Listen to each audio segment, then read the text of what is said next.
ప్రతి ఒక్క రైతు 3 పూటల కష్టపడితేనే మనం ఫుడ్ అయితే తింటున్నాం. ఈ మొక్కలకు కనిపిస్తున్న గింజలున్నాయి కదా, వీటిని మిల్లుల సహాయంతో మనం బియ్యంగా రెడీ చేసుకొని తినడం అయితే జరుగుతుంది. ఈ వరి పంట కాలం 3 నెలల నుంచి 6 నెలల సమయం అయితే పడుతుంది. ఇలా కష్టపడిన తర్వాతే మనకి వరి నుండి గింజలు వచ్చి బియ్యంగా రెడీ చేసుకొని మనం తినడం అయితే జరుగుతుంది. నిజం చెప్పాలంటే ఒక సాఫ్ట్వేర్ కూడా ఇంత కష్టపడడు.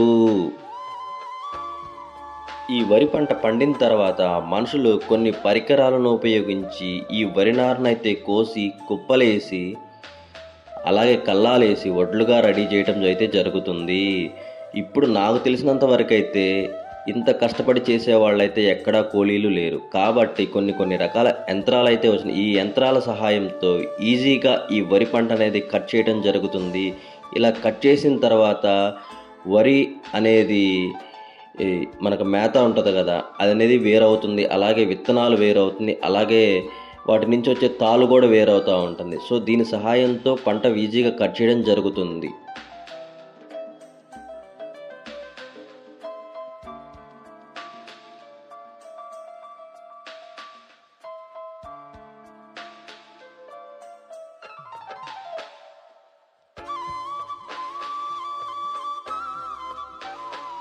ఈ వరి పంట పండిన తర్వాత ఈ మిషన్ సహాయంతో కోసేటప్పుడు ఈ మిషన్లో వడ్లు స్టోర్ చేసుకోవడానికి ఒక స్టోర్ ట్యాంక్ అయితే ఉంటుంది. ఇది 8 నుంచి 9 బస్తాల వరకు స్టోర్ చేసుకుంటుంది. ఇది నిండిన తర్వాత ఇలా పంట పొలంలోనే ఈ వడ్లను మనం స్టోర్ చేసుకొని కొంచెం ఆరబెట్టుకోవాలి. సో దానివల్ల వడ్లు అనేది పాడు కాకుండా అయితే ఉంటాయి.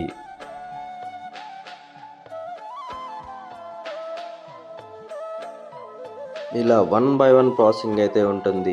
ఈ వరి మిషన్ కట్ చేసే యంత్రం గంటకు 2 ఎకరాల వరకు కట్ చేయడం అయితే జరుగుతుంది.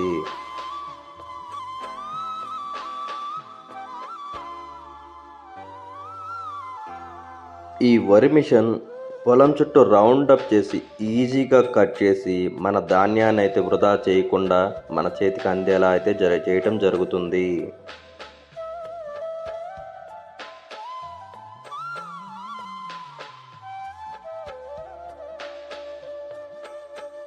ఇలా పంట పొలం కట్ చేసేటప్పుడు చూసారా కొంగలు అయితే ఎలా తిరుగుతున్నాయో. సో ఇలా పొలం కట్ చేసేటప్పుడు వాటికి సంబంధించిన ఆహారం ఏమన్నా దొరుకుతాయేమోనని అవి మాత్రం ఎక్కడున్నా ఆ కోసే సమయానికి మాత్రం అక్కడ వాలిపోవటం మాత్రం 100% జరుగుతుంది. చేతికొచ్చిన గింజ పాడు కాకుండా ఉండాలంటే ఇలా ఆరబెట్టుకోవాలి. హలో నమస్తే, welcome to our YouTube channel.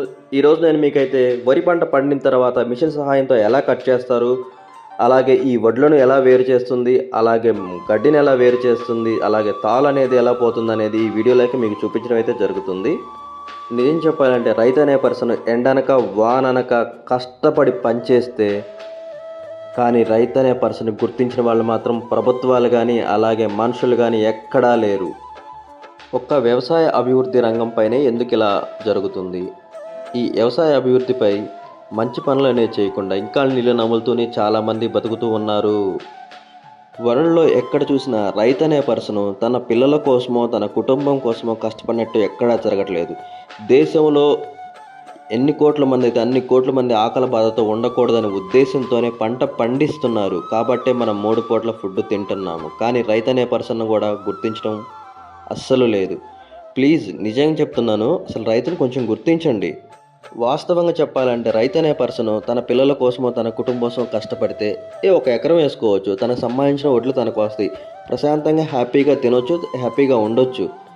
So అదొకటి ఆలోచించట్లేదు. సో నాతో పాటు ఉండే ప్రజలకు కానీ ఆకలి బాధలతో ఇబ్బందులు పడకుండా ఉండాలనే ఉద్దేశంతోనే ఎన్నో రకాల పంటలు వేసి పండించేసి మనకు ధాన్యాన్ని అందిస్తేనే మనం తింటున్నాం. కానీ రైతుని గుర్తించకుండా ఎన్నో ఇబ్బందులు పెడుతున్నారు. సో సరైన గిట్టుబాటు ధర ఉండట్లేదు. అలాగే వాళ్ళ ఆకలి కేకలతో ఎన్నో మరణాలు చూసినవి కూడా ఉన్నాయి. మనం నిజంగా రైతు అసలు ఎండని ఉండదు, వానని ఉండదు, చీకటని కూడా ఉండదు. పోనీ పొలం గట్ల మీద వెళ్ళేటప్పుడు పాములు ఉంటాయా లేకపోతే ఇంకేమన్నా ప్రాణానికి హాని అవుతుందా అని కూడా ఆలోచించరు. సో ఏదేమైనా కానీ నేను పంట పండించాలి, ధాన్యం అందించాలి, ప్రజలు హ్యాపీగా ఉండాలి, అలాగే ఫుడ్ అనేది పర్సన్ అనే లేకుండా తింటూ హ్యాపీగా ఉండాలనే కాన్సెప్ట్తోనే తన ప్రాణాన్నే ప్రాణంగా పెట్టి మనకైతే ఫుడ్ అయితే అందించడం జరుగుతుంది. సో ఇటువంటి రైతుల్ని కొంచెం గుర్తించనండి. నా నుంచి చిన్న రిక్వెస్ట్ అండి, సినిమా ఇండస్ట్రీ వాళ్ళైనా, ప్రభుత్వాలైనా, అలాగే సోషల్ మీడియా ఇన్ఫ్లుయెన్సర్ అయినా నిజమైన రైతుని గుర్తించండి. ప్రతి ఓడు వీడియో చేసి నేను రైతుని, నేను రైతు బిడ్డని, నేను రైతు బిడ్డని ఇలాంటివన్నీ సొల్లు మాటలు వినకండి. నిజంగా మీకు హెల్ప్ చేయాలనుకుంటే ఇలాంటి సొల్లు వీడియోలు పెట్టి యూట్యూబ్లో పెట్టి వాళ్ళని చూసి మీరు జాలిపడి మంచి మంచి అవకాశాలు ఇచ్చి మంచి మంచి పొజిషన్లు ఇచ్చి వాళ్ళని ఎక్కడికో ఎత్తుతుంటే వాళ్ళేమో స్కాముల్లో, వాళ్ళేమో బెట్టింగ్ యాప్స్లో ఎంజాయ్ చేస్తున్నారు, హ్యాపీగా ఉంటున్నారు. నిజంగా ఇలాంటి కష్టపడే రైతుని గుర్తిస్తే అసలు వాళ్ళకి చేయండి అండి హెల్ప్. తప్పే ఉంది చేస్తే. నిజంగా ప్రభుత్వాలైనా, ఇండస్ట్రీ వాళ్ళైనా, అలాగే మనుషులైనా ప్రతి ఒక్కరికి ఈ రైతు పండిస్తేనే మీకైతే ఫుడ్ అందించడం జరుగుతుంది. నిజంగా 3 పూట్ల మీరు తింటున్నారంటే ఈ రైతు పుణ్యమే. సో ఇలాంటి రైతుని బాధ పెట్టకండి.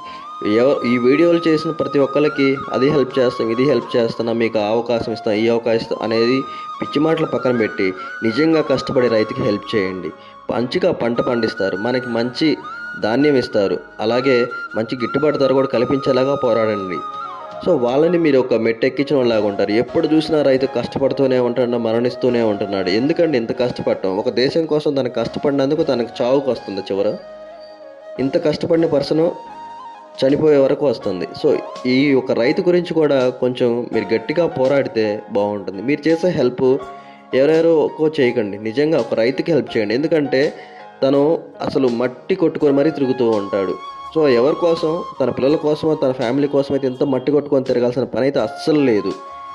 సో దేశంలో ఉన్న ప్రజలందరూ ఆకలి కేకలతో ఉండకూడదనే ఉద్దేశంతోనే వాళ్ళు మట్టి కొట్టుకొని మరీ తిరుగుతూ ఉంటారు.